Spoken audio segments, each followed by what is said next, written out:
로마서 3장 27절 말씀으로 믿음의 법이라는 제목으로 말씀 나누시겠습니다.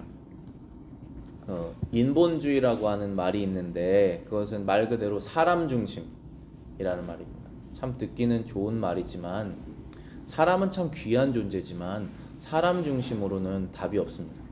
사람 중심이라고 하는 그것으로는 세상의 시작이 하나님이라는 사실을 이해할 수가 없습니다. 신본주의라는 것이 인본주의의 반대말이라고 한다면은 하나님 중심적인 것입니다. 여호와 하나님께서 이 세상을 창조하셨다라고 하는 그 하나님을 중심으로 모든 것을 생각하는 것입니다. 그렇기 때문에 하나님이 없으셨으면 세상도 없고 환경도 없고 인간도 없고 인간성도 없습니다.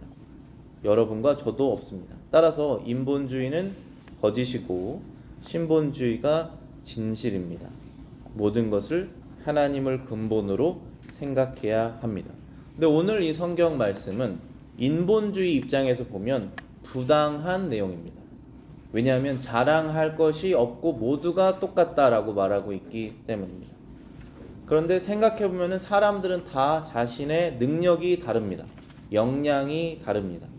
쉽게 말해서 올림픽 경기를 보면 전 세계 최고의 선수들이 한 종목에서 이기려고 다툼을 하고 결국은 메달을 따는 3명, 몇 명 정도가 생기는 것입니다.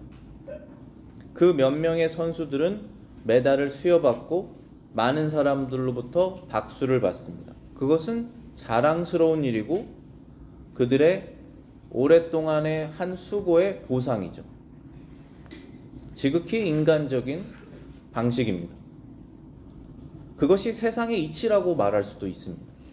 그런데 오늘 본문에서는 아무도 자랑할 것이 없다. 다 똑같다 라고 말씀하시는 것입니다. 프란시스 셰퍼도 이와 같은 말을 합니다. 오늘날 인본주의자의 입장에서 보면 복음은 단연코 비인본주의적이다. 만일 나의 신앙, 나의 고난, 나의 종교적인 헌신, 나의 도덕적 행위가 구원에 조금이라도 가치를 가진다면 그것으로 인해서 하나님 앞에서 자랑할 수 있다. 그렇지만 하나님께서 이러한 인본주의적인 방식으로는 사람을 구원하실 수 없었습니다. 왜냐하면 자기 자신의 도덕적인 역량을 통해서 하나님의 의로우심을 만족시킬 수 없기 때문입니다. 그것이 지금까지 로마서 1장부터 3장까지 우리에게 말씀을 전해주신 진리이죠. 로마서 3장 23절에 모든 사람이 죄를 범하였음에 하나님의 영광에 이르지 못한다라고 말씀하신 것입니다. 쉽게 말하면은 제가 아이들 컬러링 페이지를 그렇게 준 것처럼 올림픽, 경건 올림픽을 해서 천국에 도달할 사람들, 어떠한 기준에 의해서 그런 사람들을 정한다면 아무도 그 결승점을 통과할 수 있는 사람이 없다라는 것입니다. 비록 올림픽에서는 수천 명 중에 몇 명은 메달을 딸 수는 있지만 그 규칙대로라면 천국 결승점에 들어갈 수 있는 사람은 아무도 없다라는 것입니다. 모든 사람이 아담과 함께 죄를 지어서 타락했기 때문입니다. 태어나면서부터 죄인으로 태어났기 때문에 사람이 천국에 들어가는 유일한 희망은 하나님의 은혜에만 남아있는 것입니다. 그래서 인본주의는 답이 없고 인본주의는 귀는 즐겁게 하고 괜히 마음은 따뜻하게 하는 것 같지만 사실은 무서운 것이죠. 천국에 들어가지 못하게 하기 때문에. 인본주의는 사람을 망하게 하고 하나님의 은혜는 사람에게 승리를 줍니다. 인본주의에는 사망이 있고 하나님의 은혜는 생명이 있습니다. 하나님께서 시작하시고 하나님께서 유지하시고 하나님께서 결과를 내십니다. 로마서 11장 35절부터 36절입니다. 누가 주께 먼저 드려서 갚으심을 받겠느냐? 이는 만물이 주에게서 나오고 주로 말미암고 주에게로 돌아갑니다. 영광이 그에게 세세에 있으리로다. 아멘. 개인의 종교심, 도덕적인 역량, 헌신의 정도는 다양합니다. 그러나 하나님의 나라에 들어가는 구원은 하나님께서 직접 하십니다. 그분의 아들을 죄인을 대신하는 화목제물이 되게 하심으로써 그것을 믿는 사람들이 하나님의 나라에 들어가게 하셨습니다. 시작은 아버지께서 하시고 아들이 이루셨고 그 구원이 이루어진 것을 보증하시는 것이 성령이십니다. 그렇기 때문에 모든 것이 다 하나님께 속해 있고 영광은 다 하나님이 받으셔야 되고 사람에게는 자랑이 아무것도 남아있지 않아야 한다는 것입니다. 그래서 오늘 바울이 있을 수가 없느니라 라는 표현을 썼습니다. exclusive, 전혀 없다, 완전히 배제해야 된다 라고 말하고 있습니다. 근데 지금까지 로마서 1장부터 3장까지 계속적으로 사람이 오직 믿음으로만 예수 그리스도 화목제물 대신 그분을 믿는 믿음으로만 하나님의 나라에 들어갈 수 있다라는 얘기를 하셨는데 왜 또다시 여기에서 반복하시면서 절대 안 된다라는 걸 또 말했을까요? 왜냐하면 사람이 지극히 인본주의적이기 때문에 그렇습니다. 이 말씀을 믿고 칭의의 구원을 우리가 믿더라도 조금씩 그것을 강조하지 않으면, 계속적으로 강조하지 않으면 조금씩 그 사상이, 그 생각이 교회 안으로 파고 들어오기 때문에 그렇습니다. 조금씩 율법을 잘 지켜서 천국의 결승점에 통과해야지 라고 하는 그 마음이 마음속에 자리 잡는 것입니다. 심지어 그렇게 해야만이 천국에 들어가는 자격이 있지 라고 가르치기까지 한다는 것입니다. 이 교회 안에서 슬며시 그 가르침이 들어옵니다. 그것을 제가 교회사적으로 보면 늘 끊임없는 싸움이고 조용히 들어와서 교회를 망치는 그런 싸움이어서 마치 그것은 뱀과 같다라는 생각이 들었습니다. 조용히 들어와서 어느 순간에 확 물어버리는 것입니다. 하지만 우리는 이러한 인본주의적인 사상을 뱀의 머리를 발로 밟는 것처럼 철저하게 발로 짓밟아야 됩니다. 그래서 바울이 절대 배제해야 된다라고 말하고 있습니다.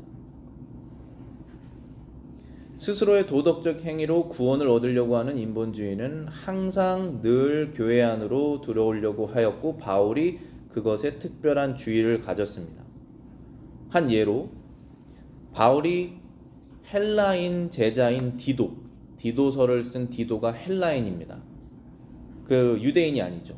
그런데 바울과 디도는 여러 사람들에게 복음을 전하지만 유대인들에게도 복음을 전하죠. 그런데 바울이 디도가 할례를 받지 않게 했습니다. 왜냐하면 유대인들이 할례를 받아야만 하나님의 백성이 된다라고 믿었기 때문입니다. 할례는 여호와 하나님을 구주로 믿는 사람들이 구약 성경에서 받았던 것이지 할례라는 행동으로 구원받는 것은 아닙니다. 헬라인인 디도는 예수 그리스도의 복음을 믿어서 하나님의 백성이 된 것이지 할례를 그 믿음에 더해서 할례를 받아야지 하나님의 백성이 되는 것은 아닙니다. 그렇기 때문에 바울이 디도에게 고의적으로 할례를 받지 말아라 라고 말한 것입니다. 유대인들을 전도하기 위해서. 갈라디아서 2장 3절부터 5절입니다. 나와 함께 있는 헬라인 디도까지도 억지로 할례를 받게 하지 아니하였으니 이는 가만히 들어온 거짓 형제들 때문이라. 그들이 가만히 들어온 것은 그리스도 예수 안에서 우리가 가진 자유를 엿보고 우리를 종으로 삼고자 함이로되 그들에게 우리가 한시도 복종하지 아니하였으니 이는 복음의 진리가 항상 너희 가운데 있게 하려 함이라. 교회 안에 거짓 형제들이 가만히 들어왔기 때문이다 라고 했습니다. 거짓 형제들은 갈라디아 교회 신자들이 예수 그리스도 안에서 얻은 자유를 엿보고 그것을 부러워해서 질투해서 다시 그 형제들이 종되게 만들려고 들어왔다는 것입니다. 그러나 바울은 그들에게 한순간도 복종하지 않았습니다. 이러한 바울의 성견지명이죠. 바울의 영적인 그러한 시선을 통해서 그 거짓 형제들의 가르침을 완전히 잘라내서 다시 갈라디아 교인들이 종으로 돌아가지 않도록 믿음으로 하나님의 자녀의 삶을 누릴 수 있도록 그들을 보호했었습니다. 여기서 거짓 형제란 교회 안에 있지만 천국 백성이 아닌 사람들을 뜻하는 것이겠죠. 그들이 가만히 들어와서 하는 것은 교회의 인본주의를 퍼뜨리는 것입니다. 당시 갈라디아 교회에 퍼뜨렸던 인본주의라는 것은 할례라는 행동으로 하나님의 백성이 된다라고 하는 것입니다. 하지만 죄를 용서받고 하나님의 백성이 되는 이유는 화목제물이 되신 예수 그리스도를 우리가 믿기 때문에 되는 것입니다. 믿음 이외에 어떠한 조건을 하나라도 더하면 그때부터 우리의 믿음의 구원의 그 확신이 약해지기 시작합니다. 그렇기 때문에 모든 것이 제외되어야 한다는 것입니다. 할례를 구원의 조건으로 가지고 있었던 유대인들과 타협하지 않기 위해서 바울은 헬라인이었던 디도를 의도적으로 할례를 받지 않게 했다는 것입니다. 그러니까 우리가 하나님의 백성이 된 이유는 하나님의 아들 예수님을 구주로 믿는 믿음 때문이구나 라고 하는 그 믿음이 있는데, 여기에다가 어떠한 율법의 행동, 좋은 것이라도 하나라도 더해지는 순간 우리는 다시 종으로 돌아가는 것입니다. 은혜로 구원받은 것이 아니라 나의 이 행동 때문에 구원받았구나 라고 해서 다시 종으로 돌아가는 것입니다. 처음에는 모릅니다. 그런데 시간이 지나면 교회 안에 복음의 진리는 힘을 잃고 율법주의만 자리 잡습니다. 예수 믿어 하나님의 자녀가 된다는 그 자유를 잃어버리고 다시 종이 되어서 율법을 지켜서 하나님께 구원을 얻어내려고 하게 된다는 것입니다. 그것은 다시 종으로 되는 것입니다. 그래서 오늘 바울이 본문에 자랑할 데가 어디 있느냐, 있을 수가 없느니라, 무슨 법으로냐, 행위로냐, 오직 믿음의 법으로라 라고 말한 것입니다. 우리는 믿음의 법을 통해서 하나님의 나라에 들어갑니다. 우리의 율법의 행위는 있지만 그 율법의 행위가 우리의 구원에 기여한 것이 없다라는 것입니다. 찰스 하치가 이렇게 말합니다. 구원의 계획은 모든 사람의 공로를 없애고 모든 죄인을 하나님 앞에서 같은 수준으로 만듭니다. 물론 한 클래스는 다른 클래스보다 우월하지 않다는 모든 간주를 끊어냅니다 라고 말했습니다. 유대인이 율법을 지키는 그런 행위로는 헬라인보다 클래스가 높을 수 있었겠지만 구원에 관해서는 모두 다 믿음으로 구원을 받기 때문에 누가 누구보다 우월할 수가 없습니다. 그래서 모두가 다 똑같고 아무도 자랑할 수 없다라고 말씀하고 있는 것입니다. 유대인이나 헬라인이나 할례자나 무할례자나 배운 자나 배우지 못한 자나 높은 자나 낮은 자나 모두 예수 그리스도께서 그들을 위해서 죽으셨다라고 하는 것을 믿는 믿음으로 구원을 얻습니다. 그것은 하나님께서 정하신 믿음의 법입니다. 바울은 어떻게 해서 구원을 얻을 수 있습니까? 라고 빌립보 간수가 물어봤을 때 단순한 복음의 진리를 말합니다. 사도행전 16장 31절입니다. 뭐라고 말했죠? 주 예수를 믿으라. 그리하면 너와 네 집이 구원을 얻으리라. 어떠한 다른 조건도 없었습니다. 주 예수를 믿으라. 그러면 너와 너 집이 구원을 받으리라. 근데 오늘 본문에서 성경은 왜 행위의 법이 아닌 믿음의 법으로는 자랑할 수가 없다 이렇게 표현을 했습니까? 오늘 본문 3장 27절에 자랑할 데가 어디 있느뇨? 있을 수가 없느니라. 무슨 법이로냐? 행위로냐? 아니라 오직 믿음의 법이로다 이렇게 말했습니다. 그러니까 이 말씀을 반대로 말하면은 행위의 법으로는 사람이 자랑할 수가 있다는 것처럼 들립니다. 그러나 믿음의 법으로는 자랑할 수가 없다라는 말씀인 것이죠. 우리는 여기서 말하는 이 법이 도덕법이라고 믿습니다. 도덕법은 10계명에 요약되어 있는 하나님의 10가지 계명입니다. 근데 이 10가지 계명은 없어지지 않는 계명이고 유대인들에게만 주신 계명이 아니라 아담에게 주신 계명입니다. 그게 바로 도덕법입니다. 우리는 아담의 자손이기 때문에 그것이 그 사람이 유대인이든 헬라인이든 하나님이 있다라고 생각하든 없다라고 생각하든 그 법은 모든 인류에게 주신 법입니다. 10가지 계명이죠.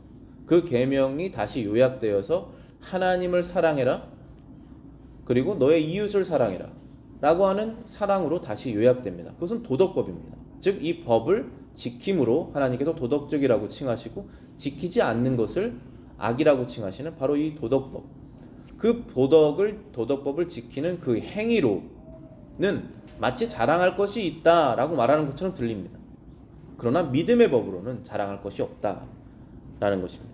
예수님께서 말씀하시기를 무엇이 가장 큰 계명입니까? 이렇게 물어봤을 때 내 마음을 다하고 목숨을 다하고 뜻을 다하여 주 너의 하나님을 사랑하라 하셨습니다.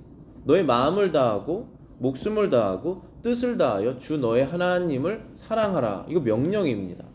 그런 다음에 두 번째 되는 큰 명령이 그와 같이 너의 이웃을 내 몸과 같이 사랑해라 라고 이렇게 도덕법을 요약해 주셨습니다. 그런데 이 법을 지키는 행동은 사람마다 다 차이가 있습니다. 그 차이는 내 자신이 가장 잘 압니다. 하나님을 사랑하는 정도, 이웃을 사랑하는 정도가 어제는 내가 이랬지만 오늘은 이렇게 낮아졌구나. 지난달에는 꽤 좋았는데 이번 달에는 없구나. 늘 바뀝니다. 그 뜻은 정도가 있다는 것입니다. 그 차이는 물론 다른 사람하고도 비교가 됩니다. 나의 하나님을 사랑하는 마음과 이웃을 사랑하는 마음의 정도는 저분과는 비교가 안 되는구나. 비교할 수 있습니다. 그렇지 않습니까? 나의 이 신앙이 너무나 성숙하지 못하구나. 저분은 성숙하구나 라고 우리는 비교할 수 있습니다. 그렇기 때문에 율법의 행동으로는 차이가 있습니다. 그것은 지극히 당연한 것입니다. 각 사람의 행동의 기반으로 하나님께 상을 받습니다. 그것은 지극히 당연한 것입니다. 물론 은혜로 받지만 당연한 것입니다. 하나님께서 여러분들께서 하나님을 사랑하는 마음으로 하셨던 일들, 저 목자도 기억하고 있는데 하나님이 기억하지 못하시겠습니까? 다 알고 계십니다.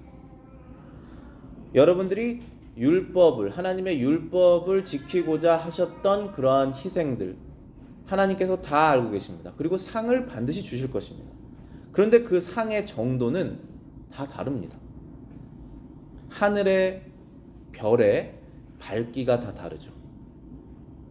그것처럼 여러분들이 천국에서 누리는 상급이 다 다릅니다. 물론 하나님께서 우리에게 은혜를 주셔서 우리가 율법을 순종합니다. 이것을 부정할 수 있는 사람은 없습니다. 모든 영광을 하나님께 돌립니다. 면류관을 다 하나님께 바칩니다. 하나님께서 우리의 마음에 감동 주시지 않으면 우리는 하나도 할 수가 없습니다. 그렇지만 율법의 순종의 행위는 사람마다 다 차이가 있다는 사실은 저도 알고 여러분도 알고 하나님도 아십니다. 그러나 믿음의 법, 하나님의 완전하시고 거룩하신 의를 얻는 것, 영생을 얻는 것은 율법의 행위로 얻지 못합니다. 그 행위로 얻을 수 있는 사람이 없습니다.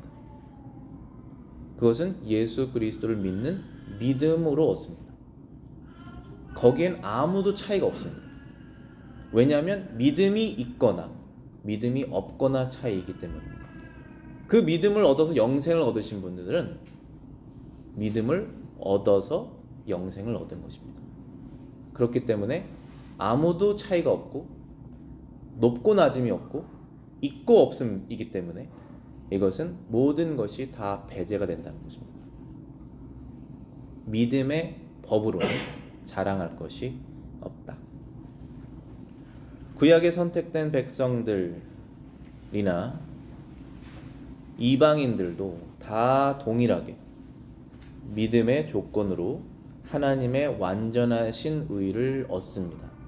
예수 그리스도께서 가지고 계신 그 의를 우리가 가진 것처럼 여겨주십니다. 그것이 칭의이지 않습니까?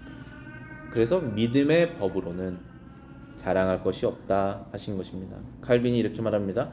그가 의미하는 것은 우리가 믿음의 법에 이르게 되는 때는 행위에 대한 모든 자랑이 무너지고 만다는 것이다. 이는 마치 행위의 의가 율법에서는 제일이지만 그러나 믿음의 법은 어떤 종류의 행위에도 아무 의를 허락하지 않는 그 자체의 법을 갖고 있다고 말하는 것 같다. 그러니까 자체의 법을 갖고 있다라고 말하는 것 같다라고 칼빈이 해석한 것이 아주 정확한 해석이라고 저도 생각합니다. 그러니까 룰이 다른 것입니다.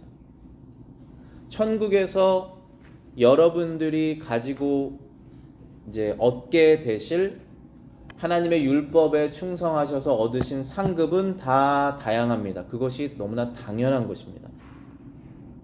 그러나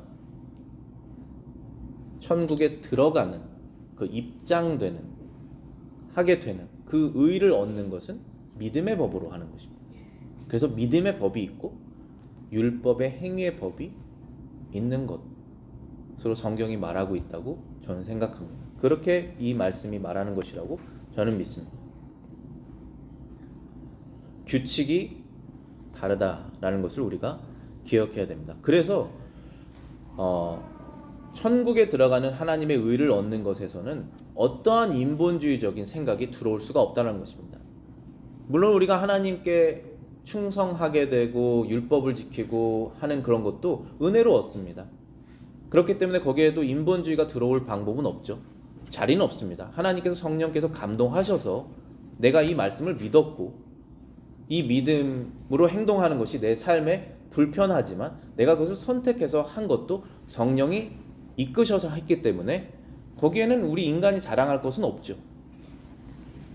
그래서 어떠한 것도 어떠한 에어리아에도 인본주의가 들어올 곳은 없습니다. 하지만 제가 오늘 여러분들에게 말씀드리고 싶었던 또 바울이 지금 이 성경 구절을 통해서 우리에게 말하고자 했던 것은 두 가지 룰이 있다라는 것입니다. 천국에 들어가는 것은 믿음의 룰, 하늘의 상급은 율법의 행위의 룰이라는 것입니다. 물론 우리가 율법을 행위를 해서 하나님께 얻어내는 것은 아니지만 다 상급이 다르다는 것은 맞습니다. 제가 어느 부분에 이 내용을 쓴 것 같은데 빠진 것 같아서 제가 더 하겠습니다. 어쩜 스크린에 나와 있을 수도 모르겠는데 천국의 상급이 다르다는 것을 생각을 해봤을 때 예수님을 믿고 복음을 전하시다가 순교당하신 분들이 계시죠. 그분들하고 전혀 하나님 나라에 관계없이 사시다가 죽는 순간에 하나님 믿고 가시는 분도 계시거든요. 그 두 분을 비교했을 때 천국의 상급이 같아야 될까요? 전혀 다르지 않겠습니까? 그리고 정말 조그만한 천국의 상급을 하늘에서 누리면서 사시게 될 그 마지막에 돌아가시는 순간에 예수님 믿고 내가 정말 하나님께 이렇게 반항하면서 살았구나, 나 평생 뭐 하면서 살았냐 하면서 정말 예수님의 사랑을 입고 회개하시고 돌아가시는 그분 있을 수 있잖아요. 십자가에 달렸던 그 강도처럼. 그러면은 상급이 작지 않겠습니까? 그럼 천국에 들어가셨을 때 그분이 나 어떻게 이것밖에 안 주십니까? 하실 수 있겠습니까? 그분이 그렇게 안 하겠죠. 그리고 천국에서 순교당하신 분이 거기에서 만약에 높은 지위를 가지고 영원히 사신다고 한다면 천국이 어떤 킹덤이라고 하셨으니까 지위 계층이 있지 않겠습니까? 그러면은 그것을 보고 그분이 질투하겠습니까? 죄가 없는데, 그리고 마땅한 것인데, 그렇지 않습니까? 그렇기 때문에 천국의 상급은 다른 것이 확실하다고 생각합니다. 그건 너무나 당연한 것이고 이치에 맞아요. 하지만 천국에 들어가게 된 것은 하나님께서 선택하셔서 하나님 나라에 전혀 관계없이 살고 관심도 없는 우리를 부르셔가지고 우리가 원하지도 않았잖아요. 우리는 오히려 도망가려고 하지 않았습니다. 근데 찾아오셔서 끝까지 찾아오셔서 내가 너를 위해서 죽었다. 너의 이 죄 때문에 죽었다. 그러니 이제 허무하게 살지 말고 영생을 위해서 살아라고 하나님 나라로 부르셨다면은 그것은 우리는 믿음의 법으로 들어간 것입니다. 하나님의 나라에. 이 두 가지가 다른 것이죠. 그래서 여러분들이 천국에 들어가신 백성분이시라면 모든 그 천국에 들어가게 된 이 감사를 믿음의 법으로 완전히 모든 것을 제해서 하나님께 영광을 돌리시는 것이고, 그리고 그 들어가게 된다라고 하는 그 믿음으로 이제 하나님의 백성으로 사시게 될 것인데, 거기에 율법을 지키면서 사는 부분이 반드시 들어가지 않습니까? 거긴 여러분의 상급이 다 다릅니다. 그건 확실해요. 그러니까 그 상급을 쫓으면서 사시는 것이 맞습니다. 물론 그것도 개인주의적이나 이기적으로 하면 허무한 삶이 되시겠지만은, 하나님의 나라에서 영원히 사라지지 않는 그 상급을 위해서 산다는 것은 아주 고귀한 삶이라고 생각합니다. 그래서 예수님께서 원하시는 너가 나를 따르려면 나를 부인하고 너를 부인하고 나를 따라라 라고 하는 그런 마음으로 이 땅에서 살 수 있게 되는 것입니다. 경건 달리기라고 해서 제가 아이들에게 컬러링 페이지를 줬는데 결승점에 통과할 수 있는 사람이 없습니다. 그런데 우리는 결승전에 통과할 수 있는 사람이 없기 때문에 소망이 없어지는 것이 인본주의인데, 이 성경에서 말씀하시는 것은 결승점에 통과하신 분이 계시다라는 것을 알려주신 거잖아요. 그것은 예수님께서 결승점을 통과하셨다는 것입니다. 그리고 그분이 가지고 계신 그 완전한 그 의로움을, 그분을 믿는 사람들도 결승점을 통과하는 것처럼 여겨주셔서 받아주시겠다는 것이죠. 그게 바로 성경의 복음입니다. 김효성 박사가 말합니다. 사람의 행위의 법으로는 구원을 얻는 것이 아니다. 단지 예수 그리스도께서 이루신 의를 믿음으로 얻는 것이다. 그래서 오늘 말씀의 적용을 세 가지를 생각해 봤습니다. 첫 번째는 자랑하지 말자. 우리가 천국 시민권을, 미국 시민권이 꽤 중요한 것인데, 미국 시민권이 있으면 조금 자부심이 있을 수 있지 않습니까? 만약에 우리가 대한민국에 살면은 대한민국에서 이제 이주 노동자들 오면은 영주권도 없고 그럴 수 있잖아요. 그러면 대한민국 시민으로 자부심이 있을 수 있지 않습니까? 근데 천국 시민권에 대한 자부심이 당연히 있어야 되는데, 천국 시민권을 가졌다고 해서 자랑할 수 없다는 거죠.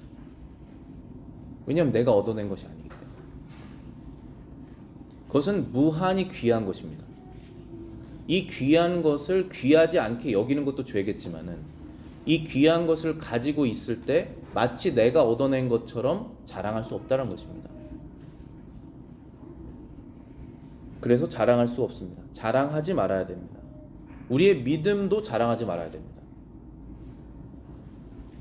믿음이 없는데 있는 것처럼 할 필요도 없는 것 아니겠습니까?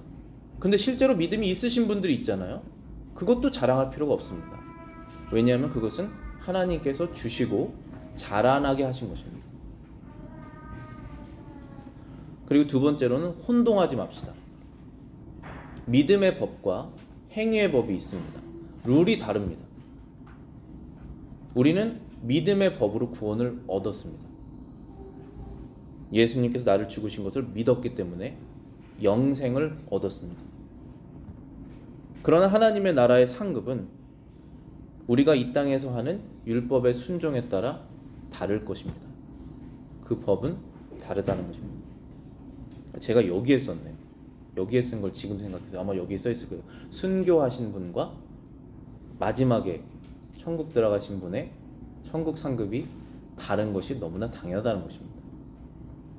그러니까 두 가지 룰이 있다라는 것. 물론 두 가지 다 하나님의 은혜로 하는 것입니다. 그렇지만 두 가지 룰이 있다는 것을 우리는 기억해서 혼동하지 말아야 된다는 것입니다. 세 번째는 소망을 잃지 맙시다. 우리가 율법을 알면 알수록 기준이 높아집니다.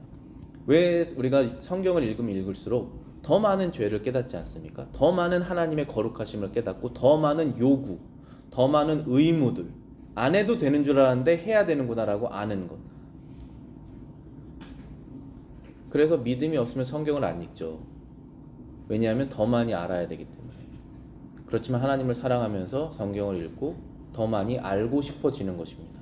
내 사랑하는 사람을 더 많이 알고 싶고자 더 많은 시간을 보내야겠다라는 것처럼 하나님을 사랑하면서 말씀을 읽는 것이죠. 그런데 말씀을 읽는 것에 대한 결과로 율법이 이렇구나, 하나님께서 요구하시는 것이 이렇게까지 많은 것이었구나라는 것을 알면서 우리 자신의 흠을 더 많이 깨닫습니다. 그럼 우리는 어떻게 해야 될까요? 성경을 덮고 하나님의 말씀을 멀리해야 될까요? 그렇지 않죠? 그럼 우리의 믿음은 사라지지 않습니까? 계속적으로 더 말씀을 읽으면서 율법을 깨닫고 하나님께서 요구하시는 것을 더 많이 알고 의무를 행해야겠죠. 그러다 보면 우리가 소망을 잃을 때가 있습니다. 왜냐하면 율법은 많이 알았는데 내가 할 수 있는 것은 없거든요. 소망을 잃을 때가 있습니다. 하지만 성경에서는 소망을 잃지 말라고 하십니다. 왜냐하면 예수 그리스도께서 우리의 산 소망이시기 때문이다라고 말씀하시지 않습니까? 그래서 저와 여러분들은 비록 하나님께서 원하시는 것들을 많이 못하고 우리가 심지어 원하는 만큼도 못하는 그러한 참 소망이 없는 그런 존재로 느낄 때가 많이 있지만, 그렇지만 여러분들이 예수님을 믿는 믿음이 있으시다면 하나님의 나라에는 들어가시잖아요. 그래서 소망이 있는 것입니다. 다시 소망을 얻고 다시 시작하는 것입니다. 기도하시고 마치겠습니다.